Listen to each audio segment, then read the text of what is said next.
Bismillahirrahmanirrahim. Assalamualaikum warahmatullahi wabarakatuh. Selamat pagi dan salam sejahtera.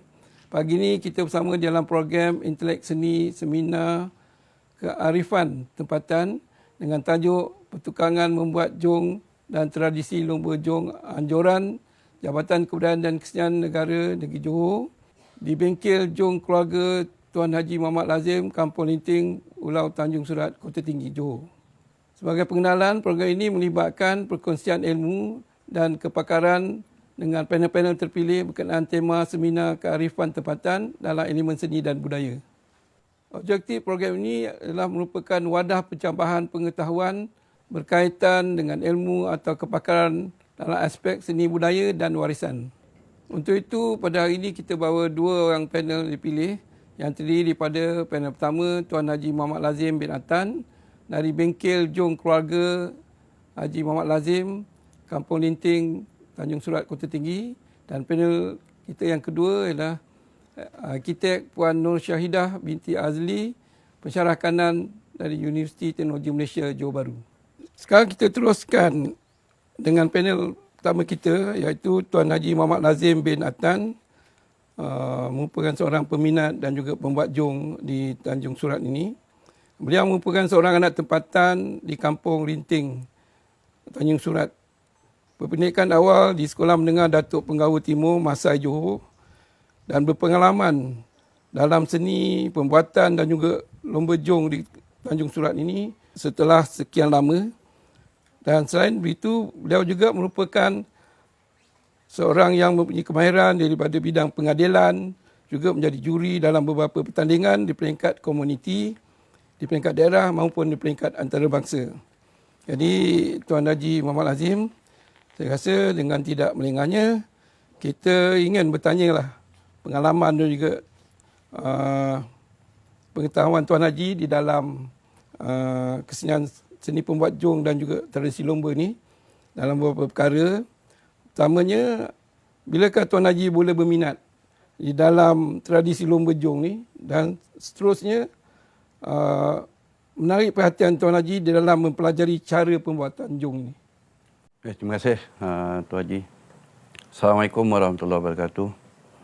Alhamdulillah, syukur kita kepada Allah Subhanahu Wa Taala pagi ini dapat bersama-sama daripada Jabatan Kebudayaan Kesenian Negara di Johor untuk satu program ketengakan di dalam pembuatan dan permainan jong, iaitu tradisi yang lama. Ya, terima kasih Tuan Haji atas pertanyaan tadi. Nama saya Haji Muhammad Lazim bin Atan. Saya memang lahir di Kampung Linting ni, di Pulau Tanjung Surat di Kota Tinggi. Dan juga atas pertanyaan Tuan Haji tadi, bilakah minatnya saya membuat jong dan juga untuk memainkan jong. Jadi sebelum itu saya akan ceritakan tentang jong dululah sedikitnya. Jadi jong ni memang asal daripada Kepulauan Riau dah. Kebanyakan daripada Indonesia datangnya. Kemudian jong ini telah diserapkan, dimasuk sampai ke kawasan ke Tanjung Surat tempat kami ini. Saya rasa semenjak zaman Johor Riau lagi. Jadi pada zaman Johor Riau Linggi tu saya rasa pun jong ni dah ada dah. Tapi ialah saya lahirnya tahun 60-an. Jadi jong ini telah dimainkan di datuk nenek moyang kami dululah. Sebabnya kita tengok daripada cerita-cerita yang lama-lama ni banyak daripada masyarakat ataupun yang tinggal di pesisiran pantai dan sungai Johor ini ada yang main jong dan berminat dengan jong. Jadi pada diri saya sendirilah, dalam lingkungan tahun 70-an hingga 80-an, waktu tu saya masih baru-baru nak membesar di dalam waktu sekolahan lagi. Jadi di situ kita dah kenal jong dah. Maknanya saya dah nampak jong ni, apa yang dikatakan itu jong. Jadi tok nenek kami dah main dulu.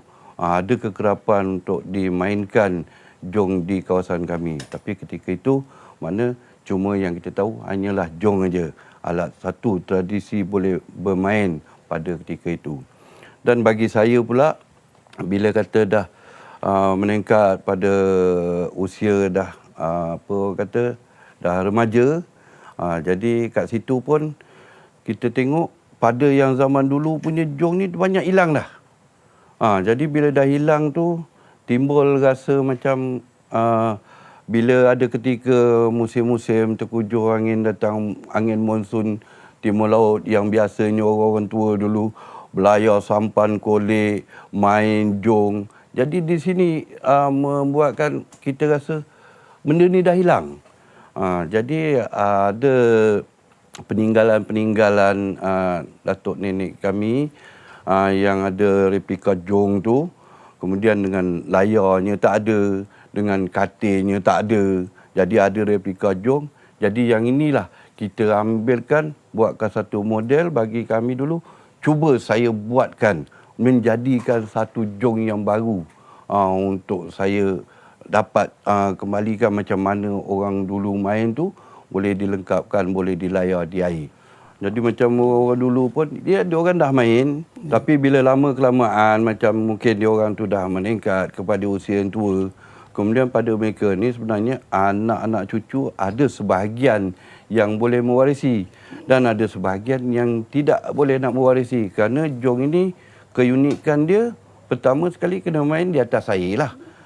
Di laut ataupun di sungai ataupun di tasik.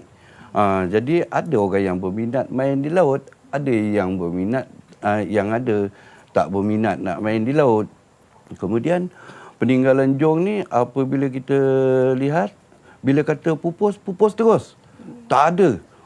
Setelah ditinggal oleh datuk nenek tu, tak ada yang nak membuat lagi, yang nak memain lagi.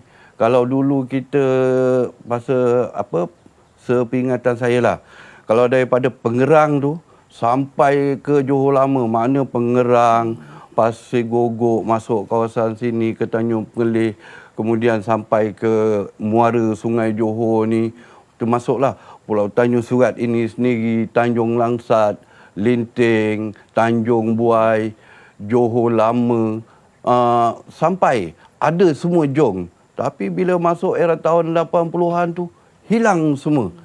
Tak ada langsung yang nak membuat jong dan main jong lagi. Senian ni biasanya selalu di pesisiran lah. Dia pesisiran pantai ataupun sungai lah. Ya, betul.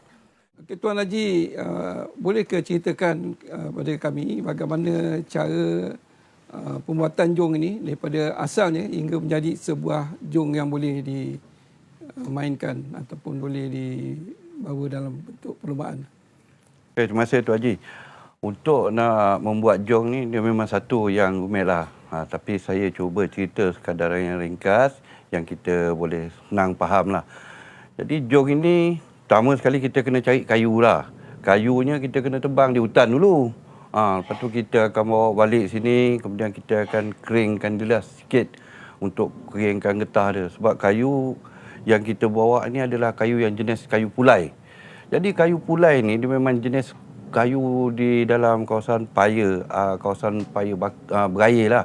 Jadi dia mengandungi air, iaitu getah dia banyak. Jadi kita kena keringkan. Kemudian kita dah keringkan mana kurang air dia, barulah kita akan potongkan dia ikut kehendak macam mana yang kita nak buat lah. Contoh kalau kat sini saya boleh buat jong yang macam untuk yang kecil-kecil lah. Untuk yang boleh dimainkan untuk kanak-kanak punya kan. Yang saya macam saya cerita tadi, saya nak promosikan untuk kanak-kanak supaya dapat mewarisi jong ini. Contohnya jong ini lebih kurang dalam 20 inci lah. Saya akan potongkan kayunya 20 inci, kemudian nanti saya akan belah. Bila kata saya belah nanti, bila dah belah, kemudian kita akan lakarkan untuk dibentukkan supaya boleh menjadi sebagai bakal untuk kita buat jong. Kemudian kita akan bakalkan, kita akan kita gunakan apa yang boleh kita gunakan, sama ada kita guna gergaji ataupun kita gaji tangan ataupun gaji mesin yang mana boleh. Kemudian selain daripada tu kita akan gunakan, kita akan tarahkan dia mengikut kehendak yang kita dah acukan tadi, dengan parang ke dengan mana yang kita rasa kita mudahlah yang kita nak buat. Kemudian daripada situ dah siap bakal jong semua itu, maknanya dari itu kita akan halusi lah. Dengan cara dah berbentuk jong tadi, kemudian kita proses untuk membuatkan dia punya tudung pula. Sebab jong ni ditebuk dalam dia. Ditebuk dalam dia, kemudian kita akan tebuk, kemudian barulah kita buatkan untuk tudung, kita akan tampal di atasnya. Jadi dah siap semua untuk body dia dan juga tudung ni. Kita akan bawa pula untuk carikan untuk dia nak buat yang dipanggil jongo jong tadi. Jongo jong, lepas tu untuk rumah katilnya dan untuk sauknya. Jadi kita akan kena siapkan sebahagian daripada benda-benda ni dulu. Kemudian kita akan akan sambungkan. Kita cantumkan dia jadi satu daripada body jong tadi. Dengan sauk dia kita cantumkan untuk pasangkan dia punya jongo dan juga rumah katil. Kemudian dah siap tu, prosesnya kita barulah kita halusi, kita gosok, kita menggunakan kertas pasir untuk dapat dia punya kelicinan, untuk senang sama ada kita nak gunakan cat ataupun cat spray ataupun varnish ataupun minyak kayu. Kemudian prosesnya kita dah siapkan body jong tadi. Untuk katilnya pula, katil kita gunakan, kadang-kadang kita cari kayu nibung. Kita ikut kesesuaian berapa panjang jong itu adalah ikut ukuran dia. Kita akan gunakan dengan kayu nibung. Kita akan rautkan, kita samakan untuk kita boleh masukkan sama dengan badan jong yang telah kita siapkan tadi. Kemudian daripada rumah katilnya pergi ke gandar katil dan juga katil itu sendiri yang sebagai penimbang untuk badan jong yang itu. Jadi bila kata dah siap ini semua, barulah kita pasangkan layar. Mana layar sebelum pasang kita kena jahitlah, potong dan kita jahit. Lepas tu baru kita akan pasangkan. Dah siap kan tu kita pasangkan tali-tali daman dia tu semua, barulah boleh dilengkapkan sebagai satu jong. Itu dengan secara ringkasnya lah yang saya dapat ceritalah. Apa pendapat Tuan Haji berkenaan dengan lumba jong ni? Adakah masih lagi digemari oleh generasi-generasi dan bersesuaian pada masa kini? Pada pandangan saya lah, apa yang kita nampak kalau di peringkat komuniti tempat saya ni, memang jong ni terselah lagi lah. Apabila kita dah buat di kawasan tempat kita ni, jadi di sebahagian daripada komuniti kita ni boleh katakan dah pandai dah buat jong pada masa kini. Dah banyak dah yang pandai. Cuma yang kita nak bawa pergi ke peringkat ke antarabangsa. Jadi yang ini di peringkat global tidak berapa kenal lagi jong. Jadi yang inilah pada pendapat saya, kita kena adakan satu peranan untuk jong ini lebih dikenali ramai. Jadi semua boleh dipahami oleh semua golongan masyarakat, khusus ni di negara kita lah. Sebab jong ini telah dimainkan di peringkat antarabangsa. Jadi bukan sekadar untuk di peringkat di komuniti dan di daerah kita saja sekarang ni. Walaupun kita di dalam negara kita ni hanya di negeri Johor je yang ada jong ni. Di negeri lain belum ada lagi untuk pembuatan dan permainan jong ni. Di Johor itu pun hanyalah di 2 daerah saja. Jadi di daerah Kota Tinggi, tempat kami ni lah, di kawasan pulau Tanjung Surat ni. Maknanya di Tanjung Surat, Linteng, Kampung Nyo ni lah yang ada jong. Kemudian di peringkat di daerah lain hanya di daerah Puntian. Yang daerah Puntian ni hanya di Tanjung Piai, kemudian di Pendas. Itu yang saya nampak lah. Kemudian kita pun pernah bersama-sama dengan mereka ini yang di sebelah Pontian untuk kita nak mentengahkan lagi tentang jong supaya dapat dikenali lebih ramai. Jadi kita ada buatkan pertandingan persahabatan dengan Tanjung Piai. Jadi kita panggil bawa daripada grup Tanjung Piai datang ke sini, dimainkan tempat kita. Begitu juga untuk nak kunjung balik, nanti kita akan pergi ke Tanjung Piai pula, grup daripada Pulau Tanjung Surat ini. Jadi untuk kita bermain di sana. Dan untuk jong ni kalau dimainkan di peringkat komuniti, alhamdulillah. Di sini kalau kita main memang sambutannya ramailah. Jadi kadang-kadang kita buat secara tertutup pun, main untuk di komuniti. Ada yang daripada luar kampung ini pun kadang-kadang bila kata mereka dengar aja, mereka akan datang. Sebab pertama sekali dia akan bawa pada anak-anak mereka untuk mengenalkan apa itu jong. Sebab kadang-kadang mereka ni sendiri baru kenal ataupun baru dengar jong dan tak dapat tengok lebih dekat lagi. Jadi apabila kita buatkan penganjuran, perlumbaan di peringkat komuniti ni, banyaklah yang datang untuk memberi sokongan dan untuk memperkenalkan apa itu jong yang sebenar. So, jadi maknanya hingga sekarang ni masih ada penglibatan anak-anak muda lah, generasi sekarang ni yang masih berminat dengan permainan jong. Alhamdulillah. Saya yang dapat saya pandang sini yang kita ni dulu kita dah bertungkul lumus, kita buatkan, kita mewarisi daripada nenek moyang kita untuk tradisi permainan jong ni yang lama hilang, lepas tu dah kita cuba nak barukan semula. Kemudian sekarang ni dapat pula sambutan. Jadi pada saya ni, saya rasa macam banggalah untuk daripada anak-anak muda sekarang ni. Kalau dulu saya umur 25 hingga ke 30 tahun baru saya nak belajar nak buat jong. Tapi yang ada sekarang ni, umur bawah 20 tahun pun dah boleh pandai menukang buat jong dah. Jadi yang ini dah memberikan satu suntikan semangat lagi kita untuk kata orang mengekalkan budaya pembuatan dan permainan jong ini. So, terima kasih Tuan Haji. Rasa banyak juga yang telah kita dapat mengetahui berhubung dengan pengalaman dan juga perkembangan seni jong ni khususnya di Tanjung Surat ni lah. Jadi sekarang ni saya rasa untuk sementara kita akan berpindah kepada panel kita yang kedua, iaitu seorang arkitek, Puan Nur Syahidah binti Azli, merupakan pengetua dan juga pensyarah kanan di Universiti Teknologi Malaysia Johor Bahru. Ya, betul gitu. Juga mendapat pendidikan awal di Sekolah Menengah Laksamana Kota Tinggi Johor. Yeah. Rupanya orang Kota Tinggi juga. Yeah. Jadi orang kata ni macam siri pulang ke gagang gitu. Jadi baguslah macam tu. Lepas tu meneruskan pelajaran ke UTM sekitar tahun 2000-2004 dan graduate pada tahun 2009 gitu ya. Betul. Dan merupakan seorang arkitek yang agak sekarang ni meningkat naiklah dan merupakan seorang arkitek di Lembaga Arkitek Malaysia Dan kalau tengok biodata Puan ni memang banyak pengalaman khusus di bidang arkitek lah khususnya di bidang seni bina kan. Tapi yang kita cakap ini seni juga, tapi kita seni jong kan.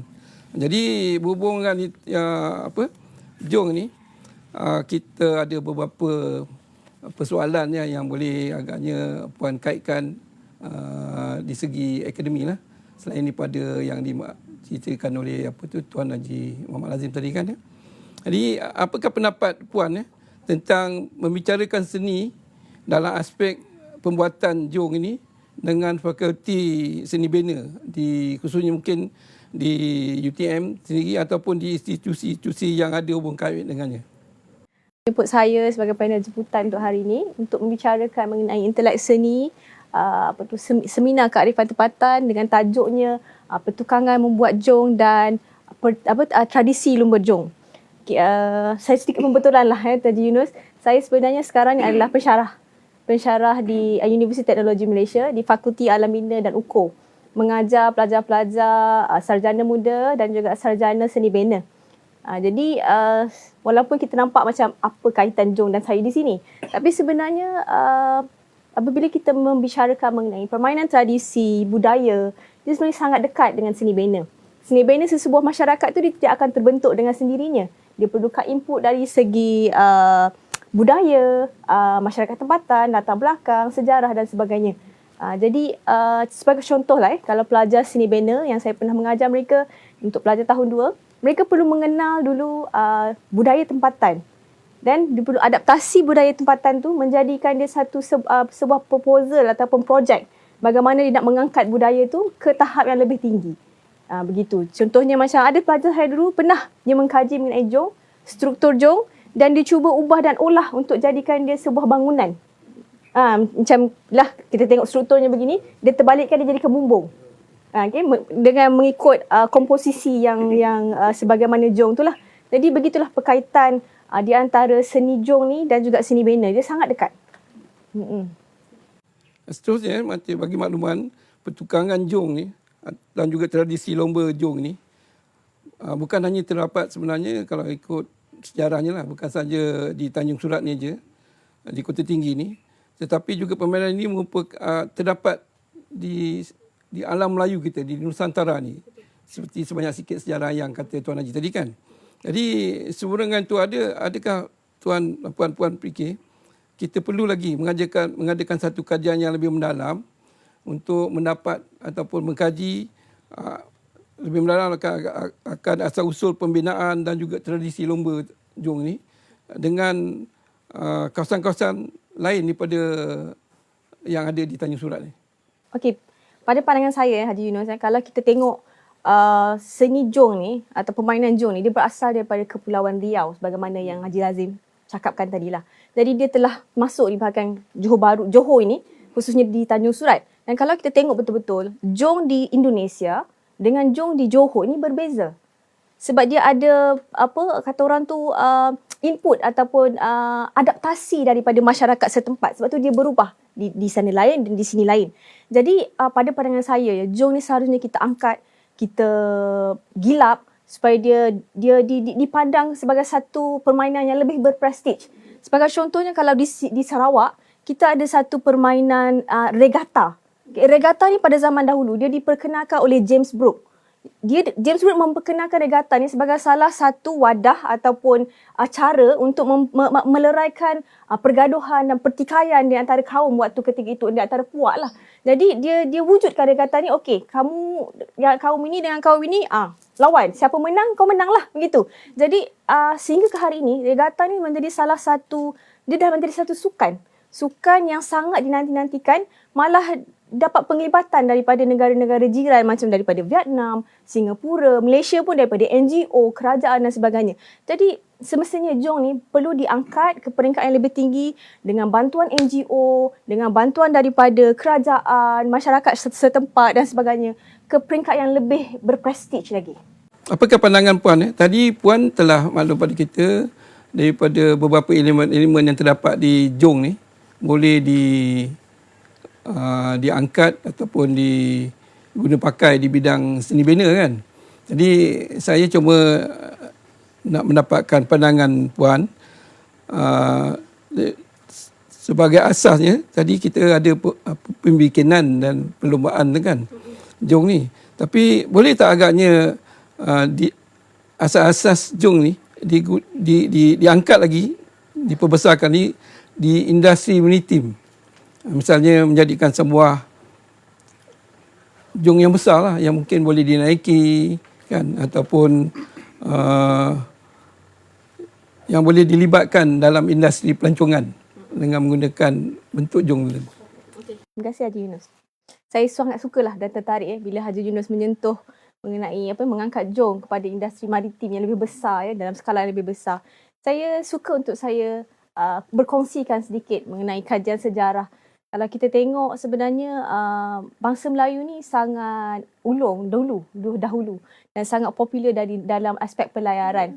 Kalau kita tengok satu filem bersiri Pirates of Caribbean, watak Jack Sparrow tu, ada beberapa kajian yang menyatakan sebenarnya watak Jack Sparrow ini diambil daripada seorang Panglima Melayu yang dikenali sebagai Panglima Awang ataupun Enrique Melaka, yang mana beliau ni sebenarnya merupakan orang pertama yang mengelilingi dunia.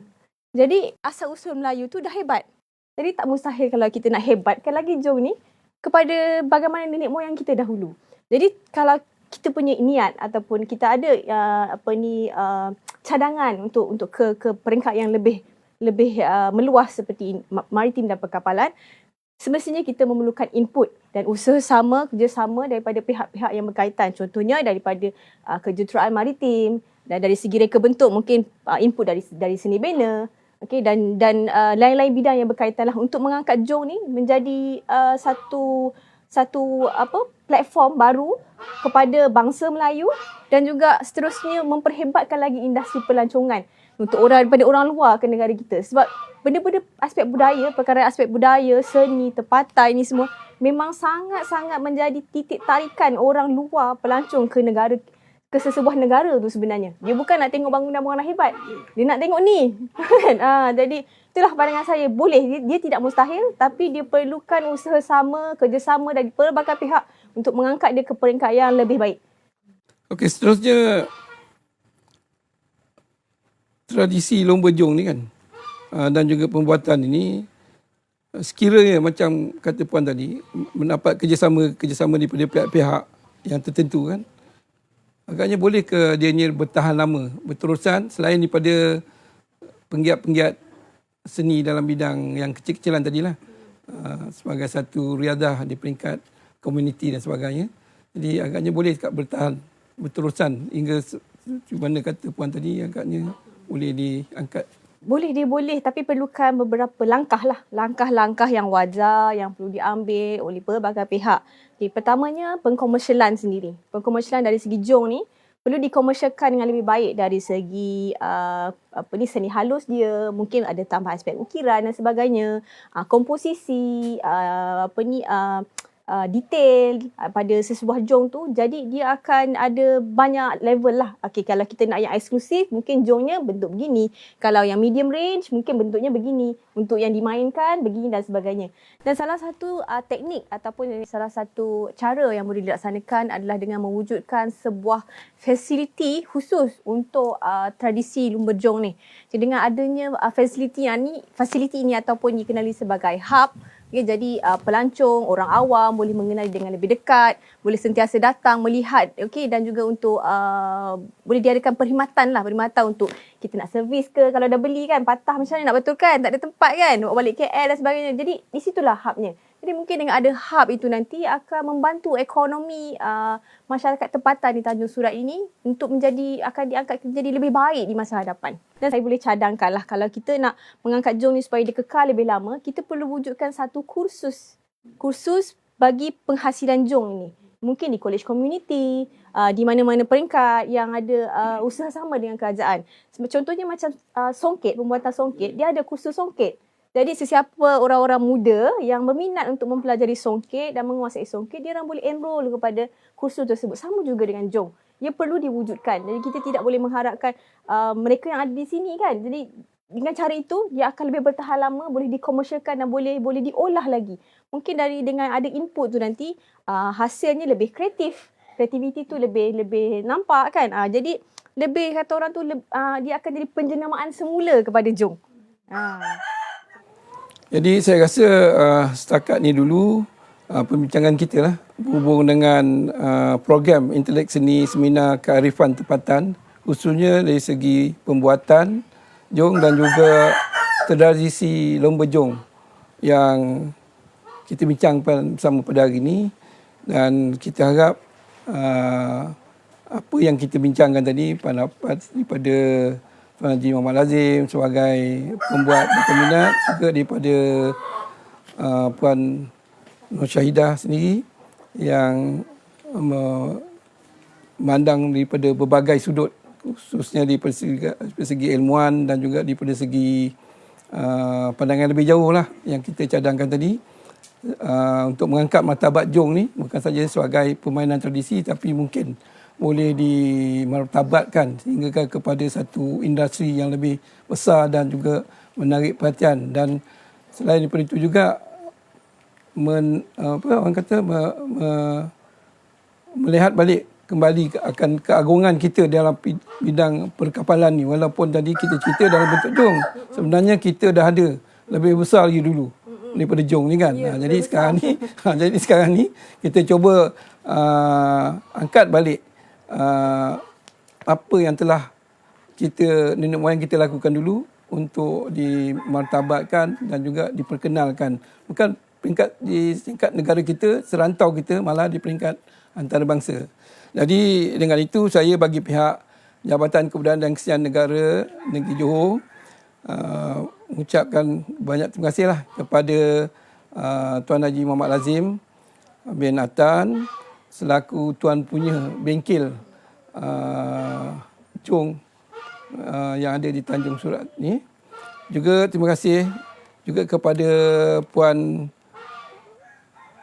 Nur Syahidah Azli daripada pihak UTM yang berkesempatan pada hari ini memberikan pandangan dan juga ulasan dan juga idea-idea yang bernas untuk tujuan bukan saja memperkenalkan seni permainan, pembuatan dan juga seni lumba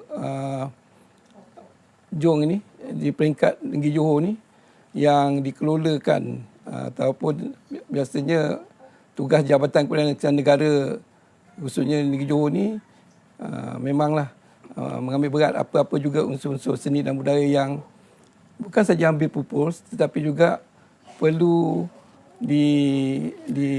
dibangkitkan, dipelihara untuk seterusnya